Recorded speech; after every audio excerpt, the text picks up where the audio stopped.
It's a cautionary tale of fear and lust and pride based on actual events where people died. Well, no one died, but how far would you go to be popular and hot? Would you resist temptation?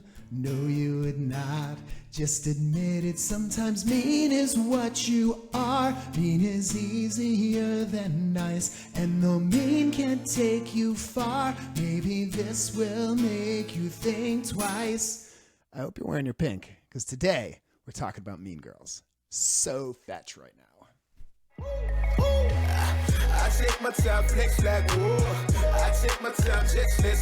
Welcome to Pop Culture Catechism, conversations about music, movies, and the longings of the human heart. Let's get started. Who am I? Where do I belong? What is it that I'm supposed to do?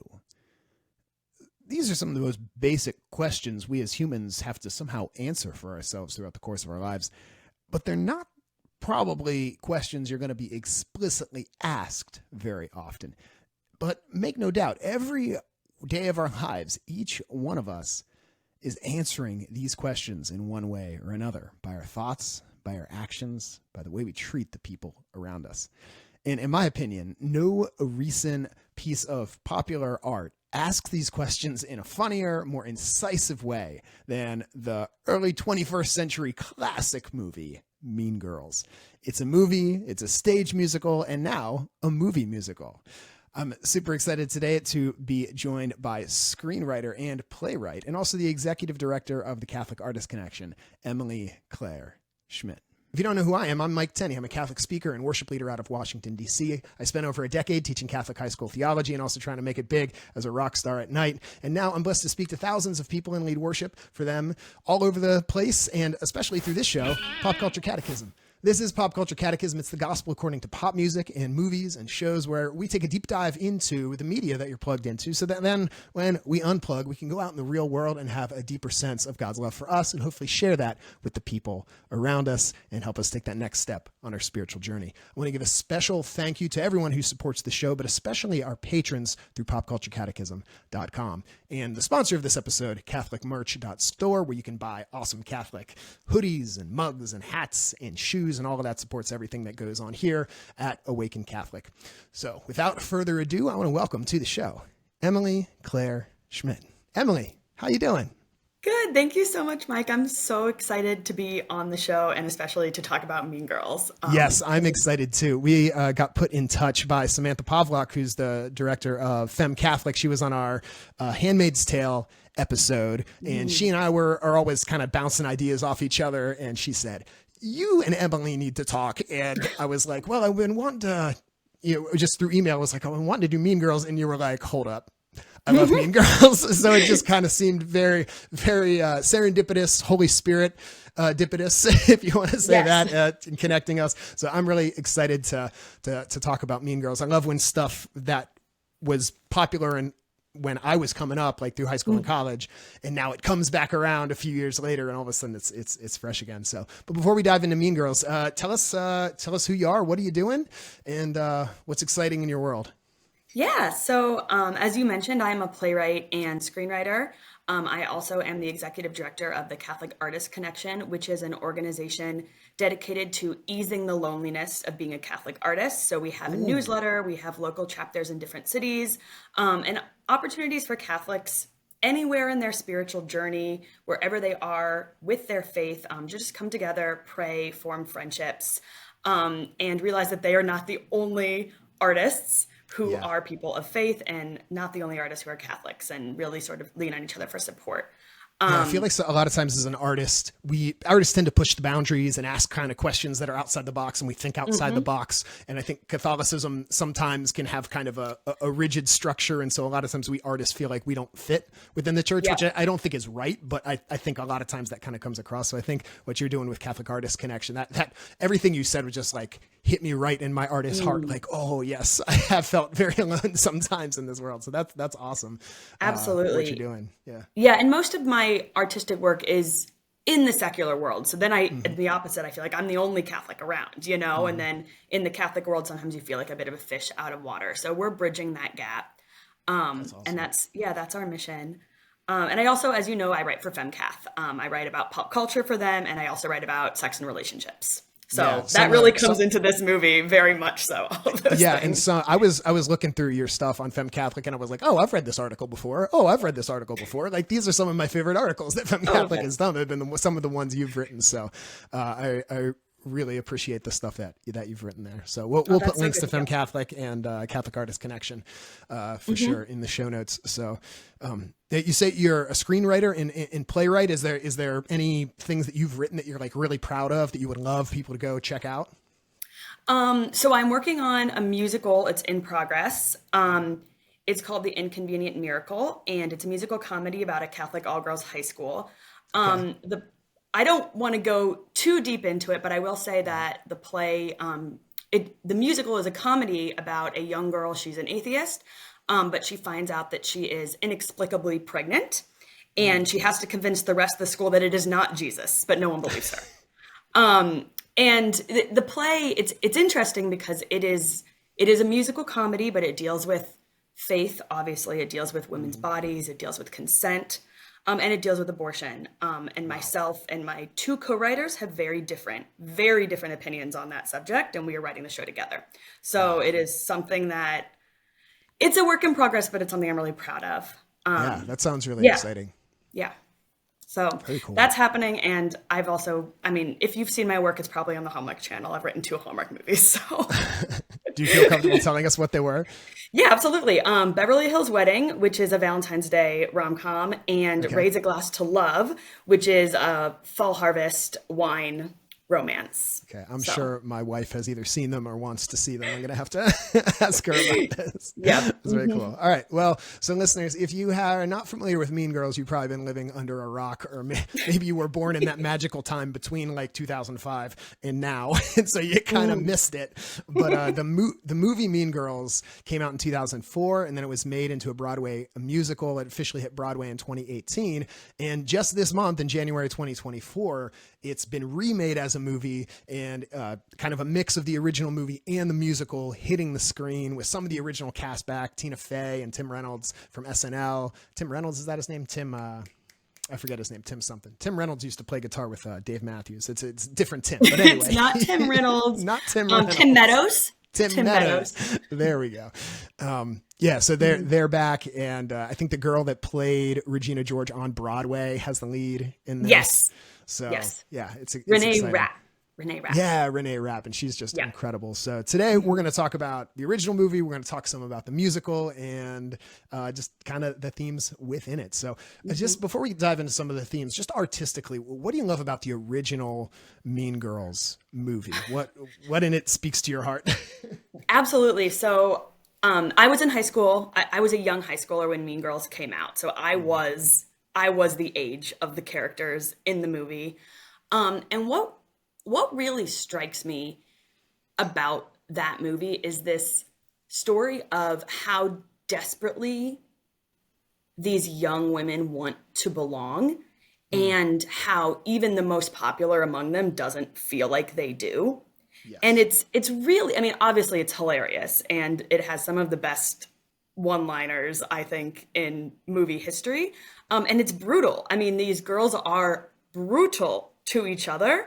And they really all but are losing sight of themselves. And yet it has so much heart. And I think a lot of times with the character Gretchen and just the feeling she has of just, why does my best friend fundamentally not like me? And I think that is a really, it's just something everyone can relate to, especially at that age.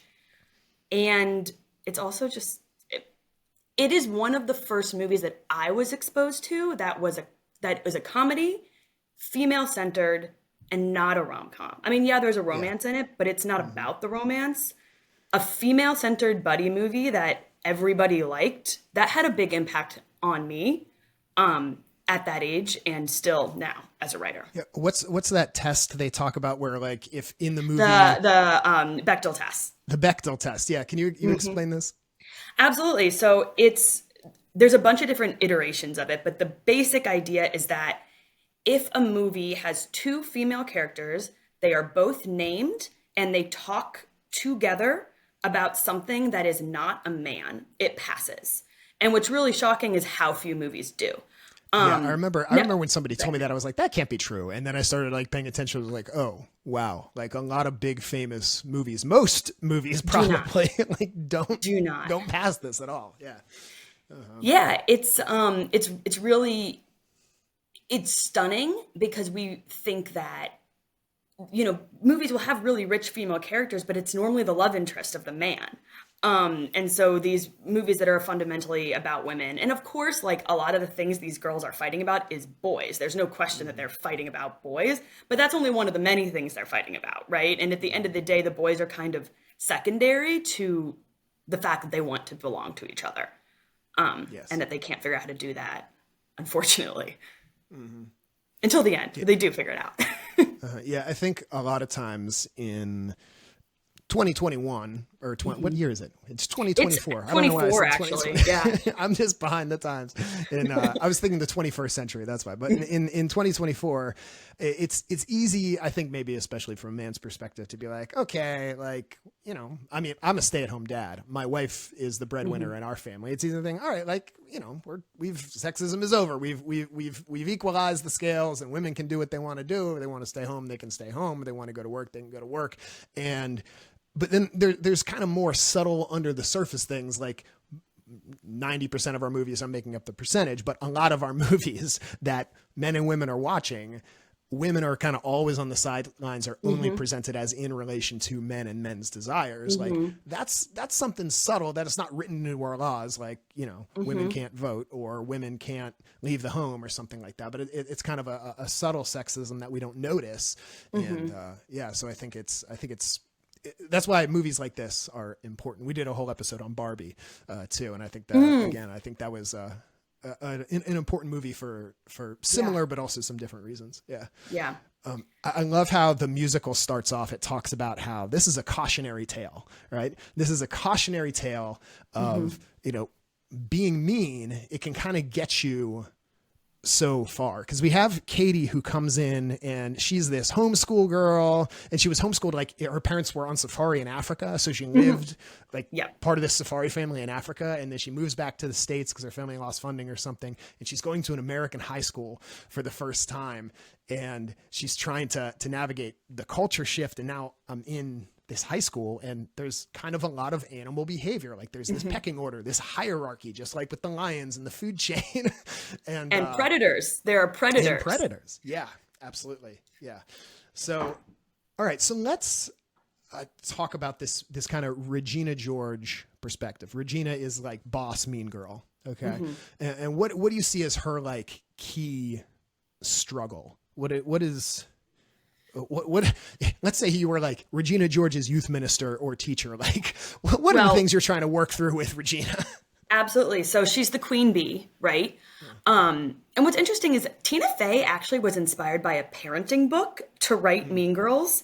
And I don't remember the name of the book, but this book, which is about the competition of high school girls.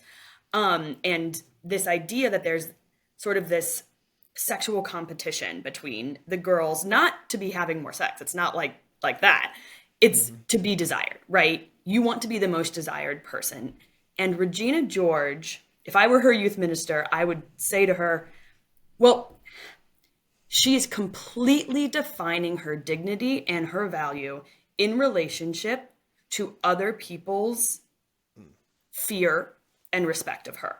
She needs to be, and I can't even say that she needs to be loved, because I think she knows that nobody likes her, because nobody does.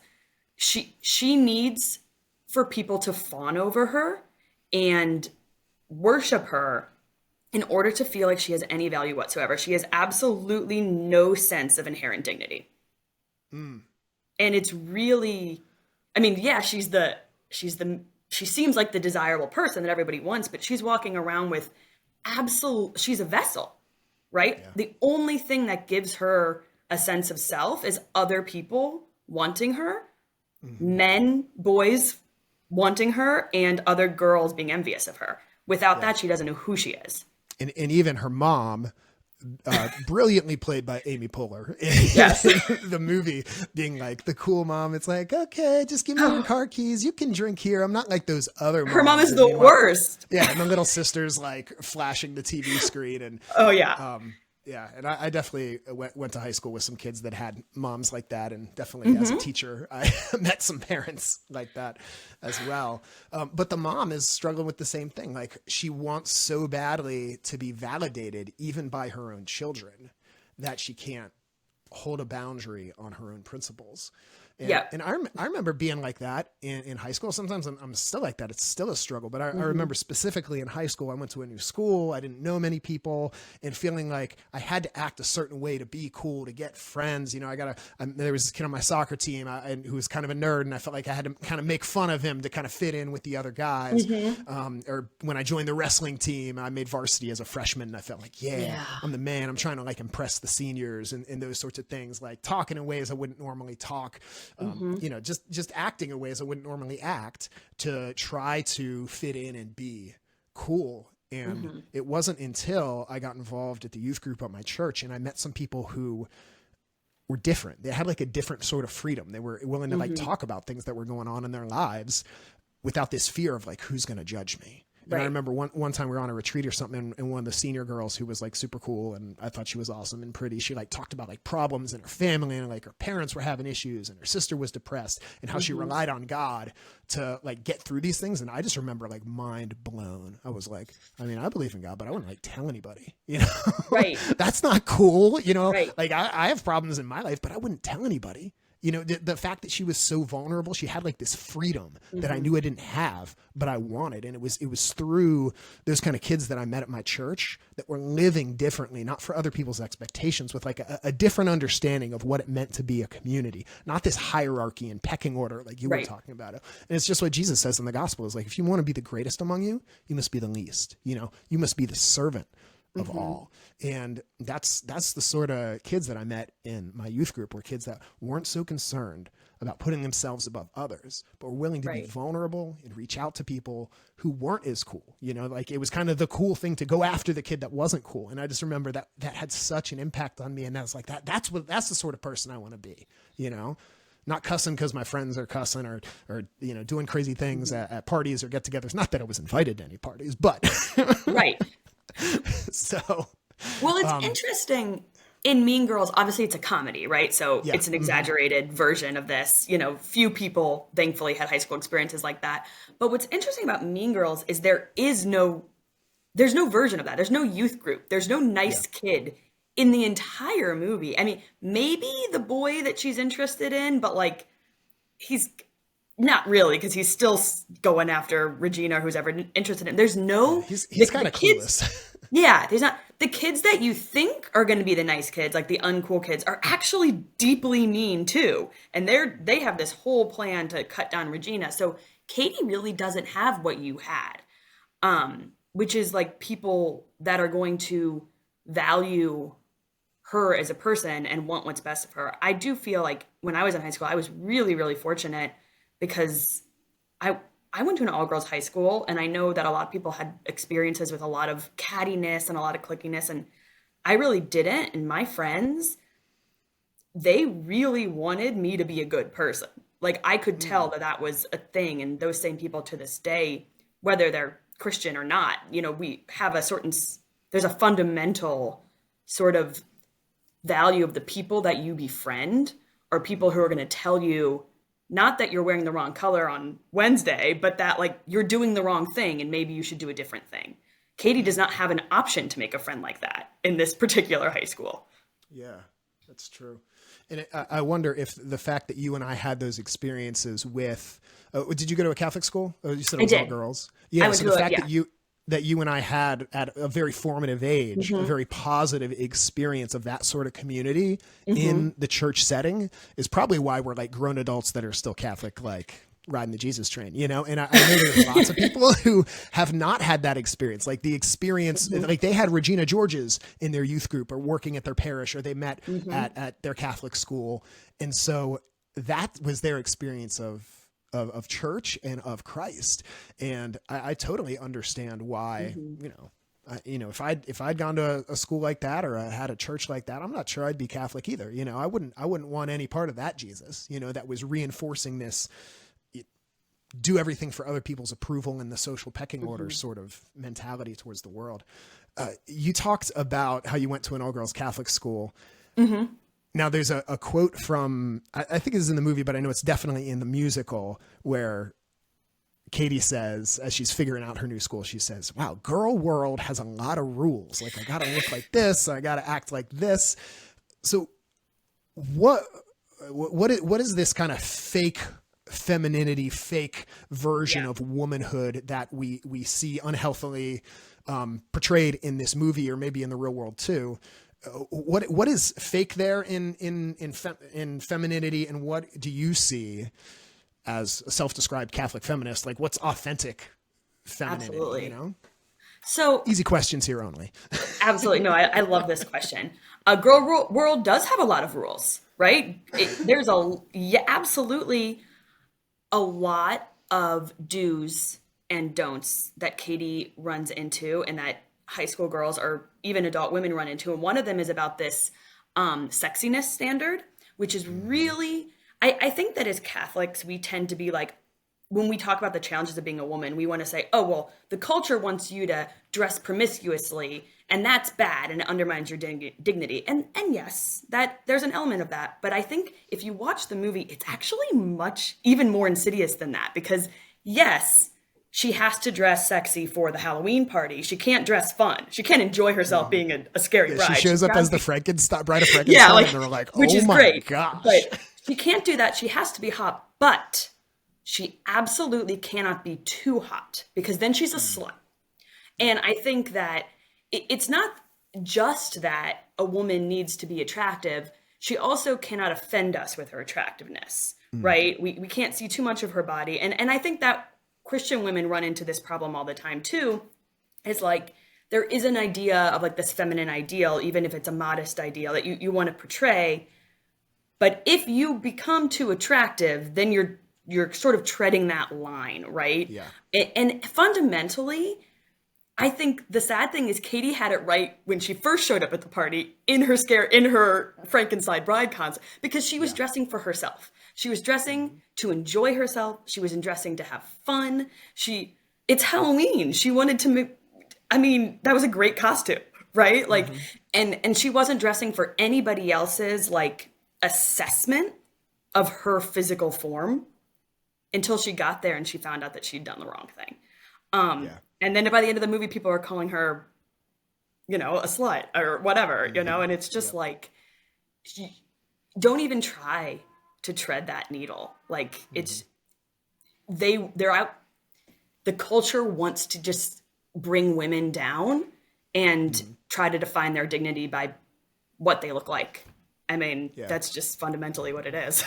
The kind of the key monologue of the Barbie movie talks about that too. It's like, you got to be like this, but you can't be too like this, and that's the trap of trying to take your worth from other people's expectations. And so like, I feel like we have to find our identity and our value in something deeper. And I think this is a place where like psychology and our faith really match up really well. St. Thomas Aquinas talks about these things that always tempt us away from God. He has these 4 things that say people use as substitutes for God. And it's like honor is one. So that's like the opinions of other people, and power, like the ability to control a situation and control what's going on.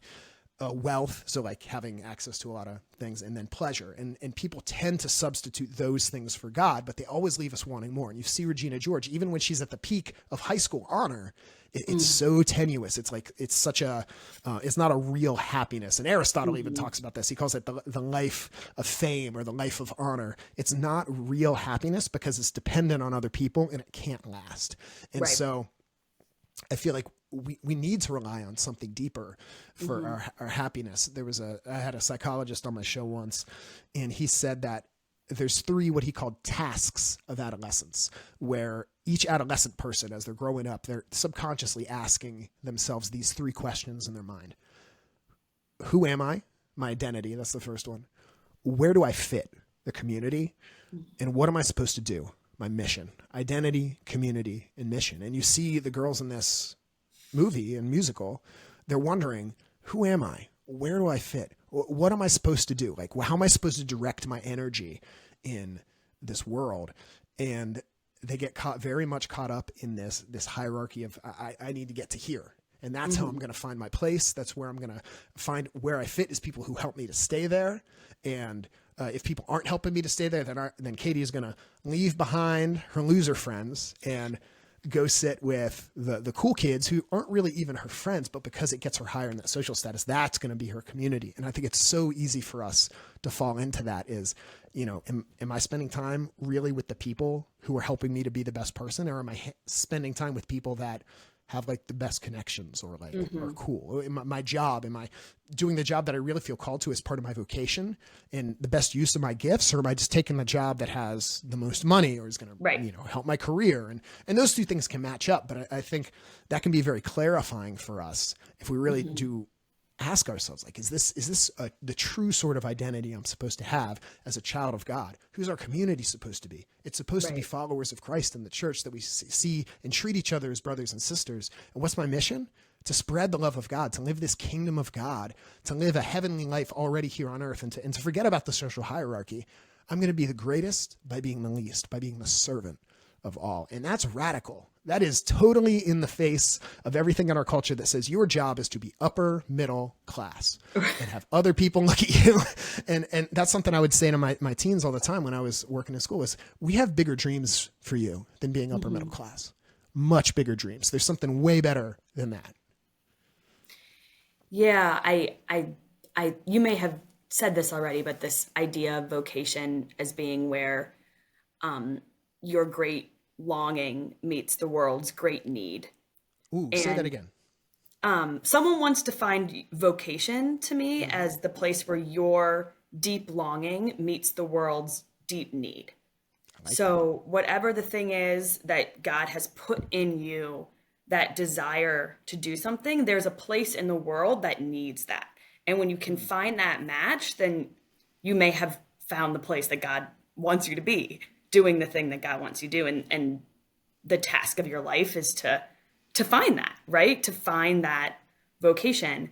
And that is an entirely different mission, right? An entirely different job than where do I fit in the stratified culture, that we have. And I do think, although obviously the movie ends and the school's at Harmony and Katie has sort of refound herself. She's still very much on the path. She hasn't gotten there yet. But one of the first steps is that she has to break down that structure around her, right? So she knows she'll never be able to find her real people as long as this structure is existing, right? And also just, I think that at the end of the movie as well, some people are lost. She finds Gretchen, the one character that I mentioned at the top, who's all the other characters like do a little better. They're finding a better place. And Gretchen just finds a new group of people to bully her. And like, that's where she is at the end of the movie. So I do think it's possible for people to fail at that mission that we're given, just to seek where we really are. And that's when it's like really heartbreaking. Mm-hmm. Yeah. Let's talk about how they end up kind of breaking out of this at the end.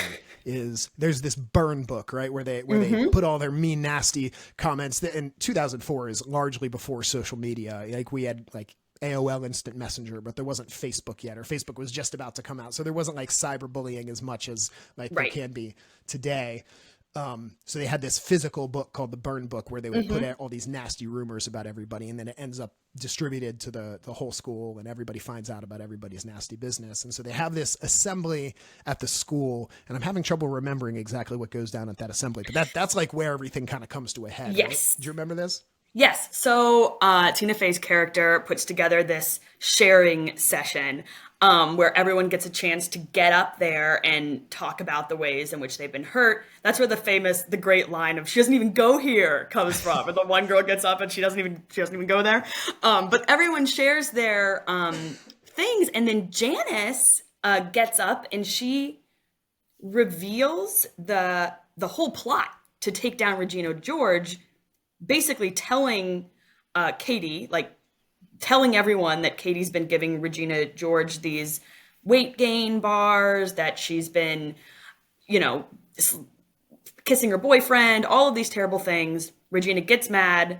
She runs out. She's crying. She gets hit by a bus. and then, and That then of course, scene, with the first time I saw that, I was like, did that just happen? Is this like a dream sequence? Like, no, she actually got hit by a bus. brilliant. I've never seen because something like that in a movie before. it's so brilliant because our initial reaction is, oh, this is a fantasy. Like it's so ridiculous that we're like, that can't be real, and then it is. And of course, we learn then that Katie's reputation is so bad that people actually think that she pushed Regina in front of the bus. So she has to grapple with the fact that people dislike her so much. She's such a mean person that people actually believe that she'd be capable of pushing Regina George in front of the bus.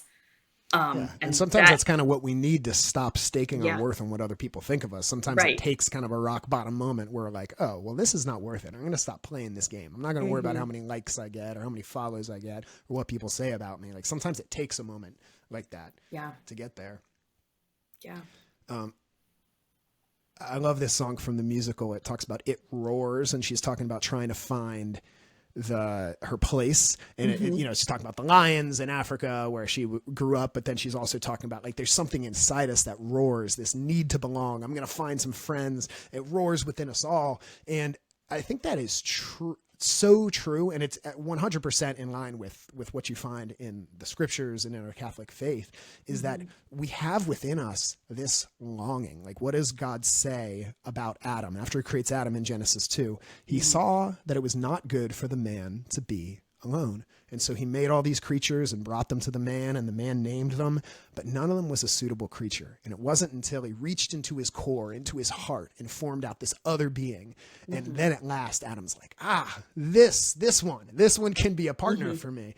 And that at last is where he finds some belonging. And I think as much in Christian tradition as we have of, private prayer time alone and finding your worth in God and, monks and hermits and all those sorts of things, there's also something about us that embraces that social aspect of our humanity, that we find belonging in one another. And that's one of the things I love about Jesus's teachings is not just a me and God, right? We have that personal relationship with the God that loves us and we are his beloved, but there's all this community that he tries to gather, imperfect as we are, in the church, and we hurt each other and mess up all the time, but we're called to try to be this, as Pope Francis calls, this field hospital, where we're taking care of each other and we're forgiving each other and reconciling with each other and also holding each other accountable and trying to do the messy work of loving imperfect people imperfectly.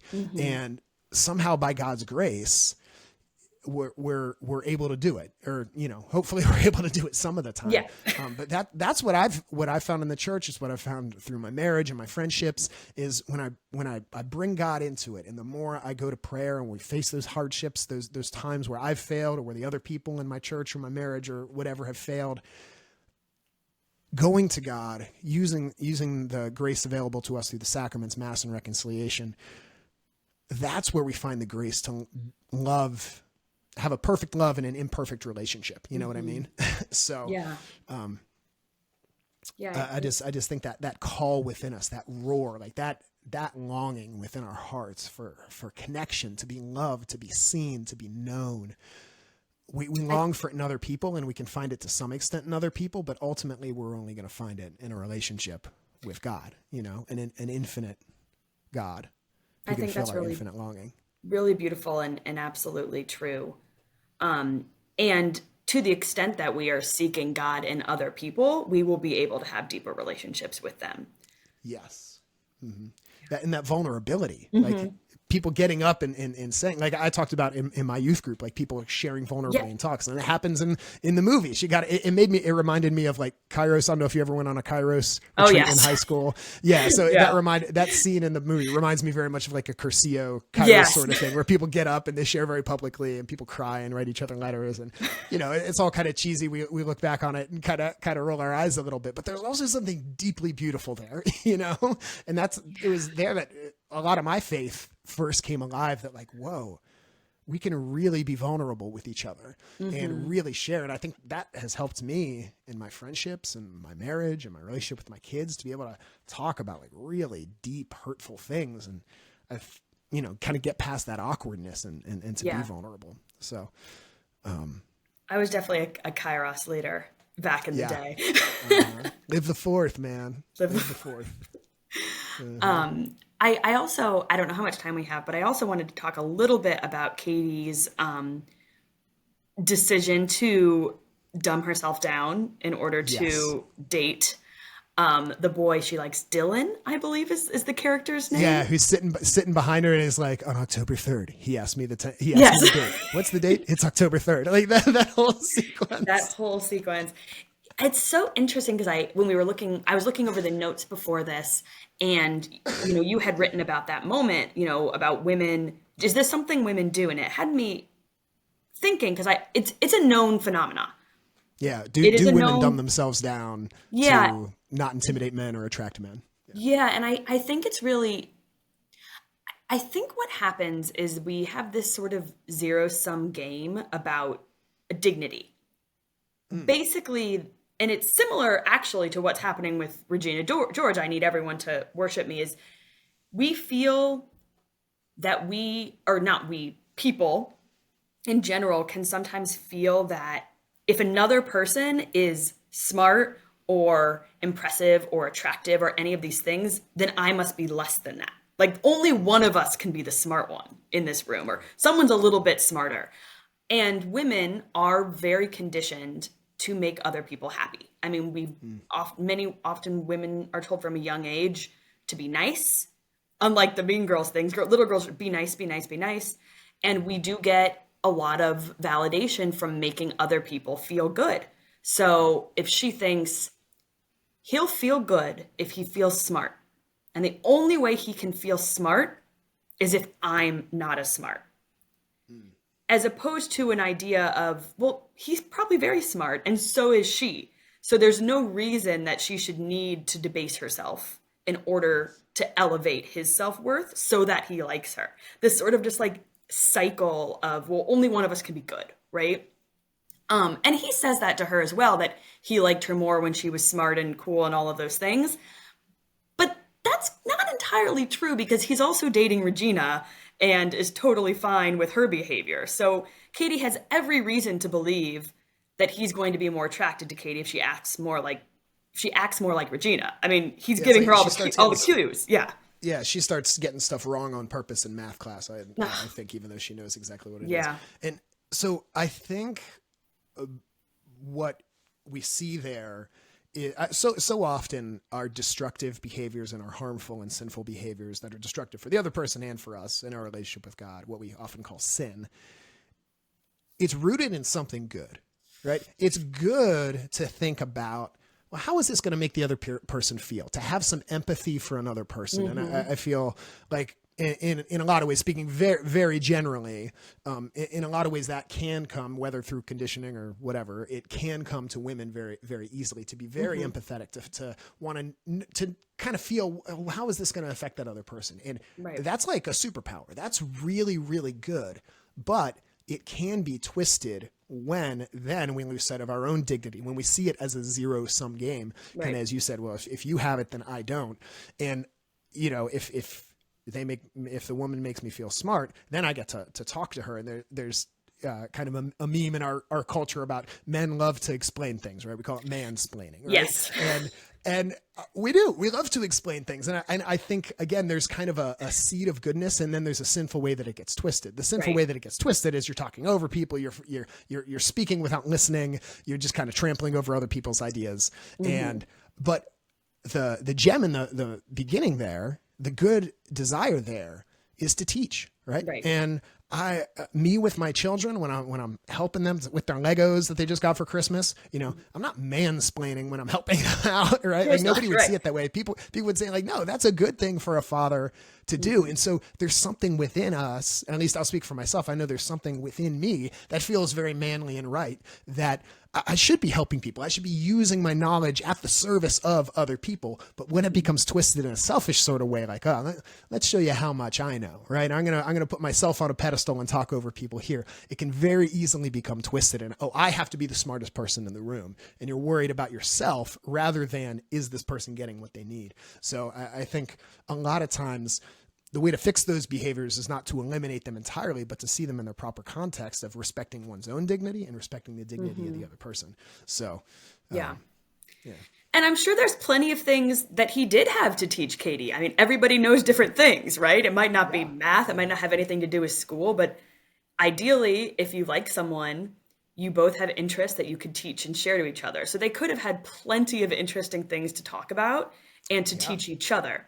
But instead, she chose a deceptive route just to make him feel, to give him that feeling, that thrill of being able to teach, right? And in the end, it doesn't work. I mean, she gets him in the end because it's a movie, but yeah. I don't know. Maybe I'm weird. Maybe I'm not like other guys like that. I've always liked smart girls. I feel like every girlfriend I ever had was like straight A's, super smart. Like I said, my wife's a nurse practitioner. Like she is wicked smart. Like I love having those intellectual conversations.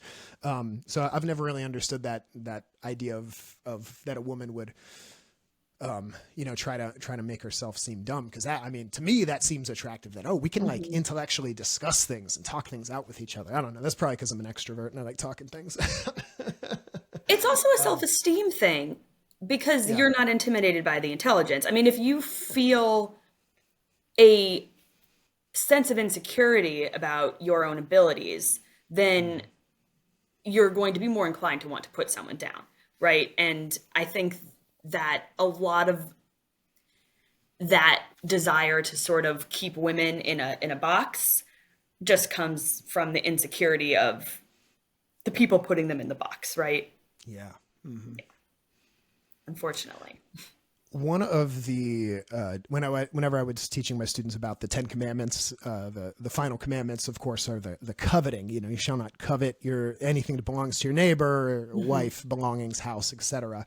And we'd talk about envy, and I really think that there's like such wisdom from God, from God in those commandments, because when we envy something, when we covet something, when we see something somebody else has that we don't, I mean, it's fine to be like, oh, they got nice shoes. Oh, I think I might want those shoes. Or, oh, they're really good at that. I think I might want to be good at that. Like, I don't think that's what God is talking about. It's when you see it as this zero sum game because, oh, they have this, because they're good at this, then I must be bad at this. And it makes you feel like resent the person and feel bad about yourself. And it works in reverse too, is when you have it and they don't, then you feel like some sort of superior. And I feel like just that's poison for your soul, this constant comparison, instead of rejoicing in what is good that another person has. C.S. Lewis in his book, The Great Divorce, which I highly recommend. Huge, like one of my favorite books of all time.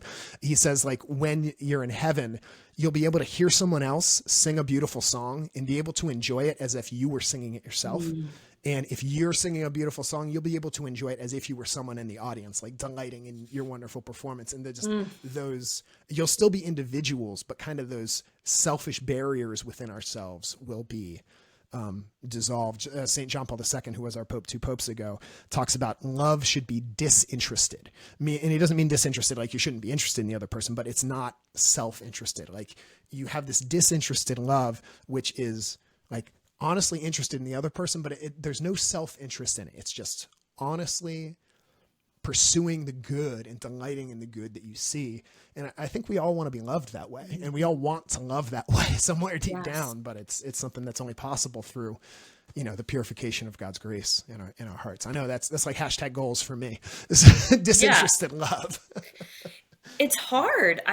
It's very hard. I think that especially, going back to high school, my own dating experiences were always I had some very good boyfriends in high school, but jealousy and the little sort of mind games that you play and the like, does he like me? Oh, he's talking to another girl. Oh, I'm going to talk to another boy to get back at him. Those kind of behaviors stem from this very interested love, right? This love that's like, I really like that guy, but also it makes me feel really cool in my group of girlfriends, the fact that I always have a boyfriend, right? Yep. So I better make sure that I have another guy on the back burner, right? Just in case this one dumps me, like those kind of behaviors that are, in retrospect, incredibly toxic. And, no one ought to behave that way. But when you are thinking about not just, is this relationship good?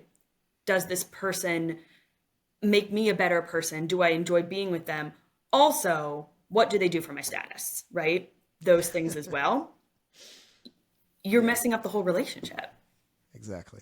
Yeah. Yeah. I remember the first time I dated someone in high school, it was basically like, oh, she's super cute and she likes me. All right. And that was like, that was the bar. It was a very low bar. It's like, they like me? I like them. Here we go. And I learned real fast that like does not make for a happier relationship. And so like the next time I was like, okay, I gotta set the bar a little higher. Like I gotta like have a like good friendship and like she's got to be a good person. And do like, we have anything in common? I was like 15. So what'd you say? Do we have anything in common? Yeah. Yeah. Took a couple tries to up my figure that out. Yeah. So something that that you kind of hit on with dating, and I think there's relevance to what we were talking about before with the social hierarchy and interacting and trying to find your group. I see a difference in the 2004 movie. It's a small theme, but I see it as a big theme in the musical, is starting to talk about how Gen Z has a hard time interacting socially. And I see my friends who are younger in this Gen Z generation. I'm kind of an elder millennial. I'm like the peak end of the the pioneer millennial group is my age bracket. But the Gen Z, dating is hard, like because the dating apps and interaction is hard because of COVID and everything's online. And I remember my last few years of teaching in the classroom. One time I was having a conversation with some of my seniors, and I always share stories from when I was in high school, when I was your age, that sort of thing. And one of the girls was like, Mr. Tenney, you and your friends did such cool things. You had so much fun. And I was like, really? We did? It's like, yeah, me and my friends, like on the weekends, we just like watch Netflix and text each other and FaceTime and stuff. And like, we didn't like go out and get into stuff. Not that I was doing bad stuff, but we would, like go to a playground at night and be ridiculous. Or we'd go to Borders, like the bookstore, and like have little laser guns and pretend to shoot each other in the Borders. We had toilet paper each other's houses and stuff like that. Kind of innocent, a little bit naughty sort of things. And they're like, no, we don't do any of that stuff. And, I feel like they just, because everything's gone so much online, it's hard for them to ask a girl out. They got to text her and be like, what you doing? There's so, I don't know. What lessons are there here in Mean Girls for the younger generation that is very good at online interaction, but because of that has sometimes struggled in real life interaction? Well, I think that, and they'll be very interested to see how the movie handles this, because the idea of the burn book is so primitive in comparison, because those nasty things that are in that book that get spread around the school, that's everyday life for Gen Z. I mean, that scene where they're all looking at these horrible things people are saying about them. I can't believe they said this. No, like that's every day. That is on your TikTok. That is on your Instagram, every social media app that you have. It's there forever. When it comes to, I mean, from what I've heard and understand about the sexual relationships between boys and girls, I mean, on one hand, it is very positive that there's a lot less sex happening in Gen Z, but there's a lot more nude photos and requests for digital, this really impersonal, just, pornographic interactions. And I did not have that at all in high school. If a boy had asked me for something like that, I would have been shocked. Like I had never heard of it. Like what you asked me, you want me to do what? Like now that's common. And so when I think about it, it is so convenient to stay home on your couch. It is so easy and is so convenient. And it takes so much effort to be in person, but the effort that it takes to go to your friend's house and be with your friend is worth it for the quality of that friendship. The effort that it takes. I mean, we used to just like get in the car and just drive around randomly, but like that time like mattered. And the effort and the discomfort and the awkwardness of that movie date where they actually pick you up from the house and you actually go to the movie, it's very uncomfortable, but it's so good for you to do that. And I can't imagine how difficult it would be to be in a situation where the burden of getting to that in-person interaction is that much harder, that hurdle. It's just really, it's a really tough situation. So yeah, and it's at a lot of schools, like the school that I taught at for many years, struggled with this, and they tried different things of like, all right, no phones except during lunch, or I think they tried a no phones at all sort of thing, but it's because phones are in everything right, we yeah. do. They use it to check their grades. They use it to text their coaches. Like it's so built into everything we do. It's hard to just say no phones, but then you go into the cafeteria and instead of kids talking, they're just all, face down, looking at each other. And especially like an awkward kid who feels like he doesn't have any friends, there's not that pressure of, oh, I guess I got to sit with somebody, have that awkward conversation. So we finally get to know each other. It's just, you see the kids waiting at the bus stop when I'm driving somewhere in the morning. And again, they're not talking to each other. They're all just looking at their phones, tippy tapping. And I think that awkwardness is like so good. I remember when growing up, I was in Scouts, and one of my responsibilities one year as like the patrol leader for the Boy Scout troop is I had to call the 9 or 10 guys in my patrol every week and remind them that there was going to be a meeting like in 2 days. And so every week I had to cold call like 10 people, and it wasn't going straight to them. I couldn't just text them. Like it had to be like, hello, Mr. Smith, this is Michael Tenney from troop whatever. And I'm just calling to, can Caleb please come to the phone or something like that. And so there was, and like kids these days just don't have that. And it's super convenient. I mean, I don't call people like that anymore either, but I think we need to find opportunities to build that kind of courage, because it is a real service, right? If nobody at your school or nobody in your community is calling people, getting people together, like we need people that are magnanimous and can make those things happen, because everyone's thirsting for this, Right. but hardly anybody has the skills to do it. So if you are that sort of person that can organize that and get over the awkwardness, like that is such a way to just bring God's love to people, is just provide real in-person interactions to be able to get to know each other. I think that's it is a real service that we need these days, I think. So it's so hard to feel awkward. And if there's such an easy way to avoid awkwardness, I can't imagine. Like I would do this. I would make the same choices if I were a teenager today. I do sometimes. I mean, absolutely. But I mean, this feels so quaint now that it's almost impossible. But I remember my first ever boyfriend. I was like 14 years old. He rode, I didn't know him that well, this kid. He rode his bicycle to my house, rang my doorbell. I answered the doorbell and he was like, will you go get ice cream with me? Like that interaction. And like in retrospect, I'm like, that's adorable. The courage that it took him to do, the absolute courage. Like such swag. That's like, my move. Goodness. I don't know. Like if you have a choice, if you can just send her an Instagram, you don't do that.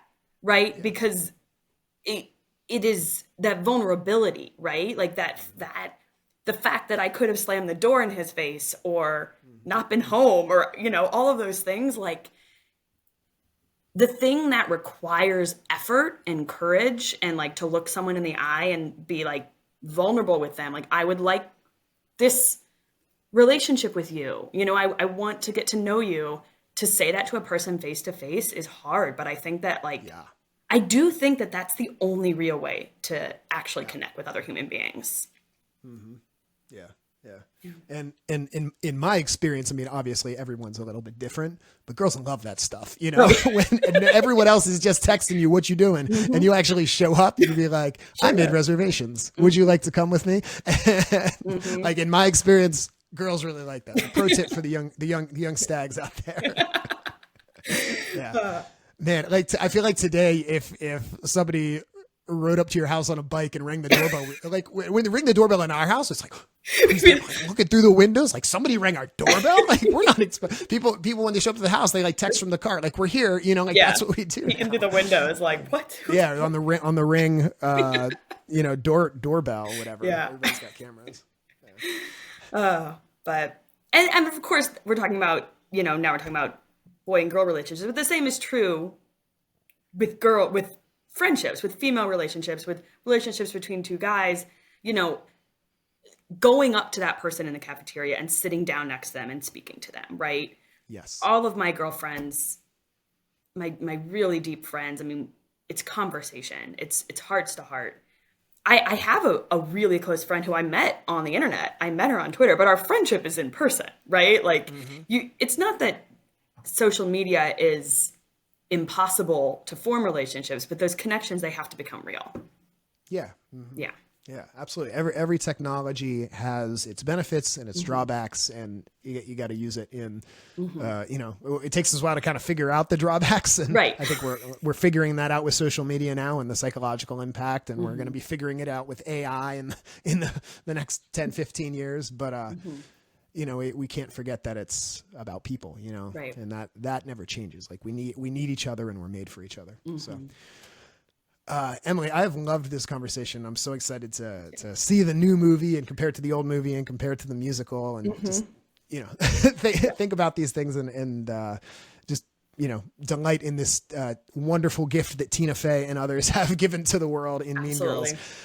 I told my listeners that by the end of this show, we would have some real practical ways for them to know God's love and share God's love. So going forth from here, what's one thing that is kind of your takeaway from this episode? My takeaway from this episode is be honest with the people around you about who you are. Bare your heart to them and tell people that you want to be their friend. Don't play games. If you want to be someone's friend, go up and say, I would like to get to know you. I would like to befriend you. It is not comfortable, but that is what we should do. Brave. I know. Super brave. Yeah. I think for me, the takeaway is to remember kind of what you were saying is that it's not a zero-sum game, right? There's no limit on love. There's no limit on friendship. There's no limit on acceptance and value. Like God has made us each infinitely valuable. And so to not see other people as a threat and to not treat them that way, to see their value, to have that vulnerability and be willing to be a light and have that freedom that doesn't just rely on what other people think or what I think other people think, and to try to have that freedom that Jesus did, to stand solid in who I am and that I'm loved by God. And even if other people don't like that, or even if other people don't like the particular flavor of Mike that I am, I'm going to continue to be the person I feel like God's called me to be. So that's my takeaway today. So listeners, for you, I hope that you have enjoyed this episode. I hope that you've learned something. I hope that you can watch the new Mean Girls movie, and we'd love to hear what you have to say in comments below or send us a message. We'd love to hear about it. We're going to pray to close this out in just a minute. But before we do that, Emily, if people want to know more about you and what you're doing, where should they go? Yes, you can find me on Instagram at eclairdrama. I don't post that much, but I am there. Also on Instagram at the Catholic Artist Connection, Catholic Artist Connection, and CatholicArtistConnection.com. Nice. And if there's Catholic artists listening who are like, ooh, that Catholic artist thing, like how would they take steps in kind of getting involved in what's going on there? Absolutely. So if you go to our website, it's really easy to join our newsletter. That's the first way to get in touch. And then there's also, you can send us a message directly. Depending on where you are in the country, there may be a local chapter that we can set you up with. We're also really eager to support people if they're interested in starting a chapter in their area. So just reach out, and I would love to get to know you and have you be part of the community. That's awesome. And we'll put all of those in the show notes for anyone who wants to get involved with any of that stuff. Emily, would you close us in prayer today, reflecting on the things that we've talked about? Yes. So I thought that a little bit of the litany of humility might be a good one for today. Yes. So This is a brave prayer. Listeners, wherever you are, let's take a moment, let's quiet ourselves, and let's pray. in the name of the Father, and the Son, and the Holy Spirit. O Jesus, meek and humble of heart, hear me. From the desire of being esteemed, deliver me, Jesus. From the desire of being loved, deliver me, Jesus. From the desire of being extolled, deliver me, Jesus. From the desire of being praised, deliver me, Jesus. From the desire of being preferred to others, deliver me, Jesus.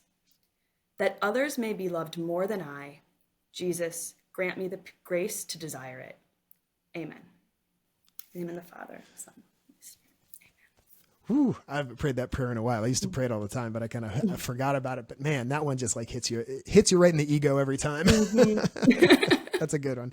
That's a good one. Emily, thank you so much. I've really enjoyed our conversation. I'm looking forward to checking out some of the things that you've mentioned here as well. Listeners, thank you for pressing play today and sticking with us till the end. If you want to support this show, the best way to do that is just to share this episode with somebody. If you know somebody who's a Mean Girl stan, or maybe we just talked about something that you think they would want to hear, just share this link with them. You don't have to share it on social media if you don't want to, but take a screenshot, send them the link and say, hey, I think you would really like this part of the conversation. And that's the main way our show has grown, from just a few downloads to hundreds of thousands of downloads that it has. So thank you. You are what helps this show to continue to grow. And if you love this show, if this is like one of your favorite things and you listen to almost every episode, I would invite you to consider becoming a patron by going to popculturecatechism.com and choosing one of 6 giving levels, where you support us on a monthly basis, and you get perks with each one of those levels of giving, and that supports me and my family and everyone at Awaken Catholic. So if that is you, I want to encourage you to do that. I want to thank all our patrons, but especially Carl and Melissa Gore, Lisa and Bob Tenney, Steve and Maggie Hubbard, and Tom and Emily Camberiotti. Thank you, listeners. We love you. God loves you more, and we will see you next time.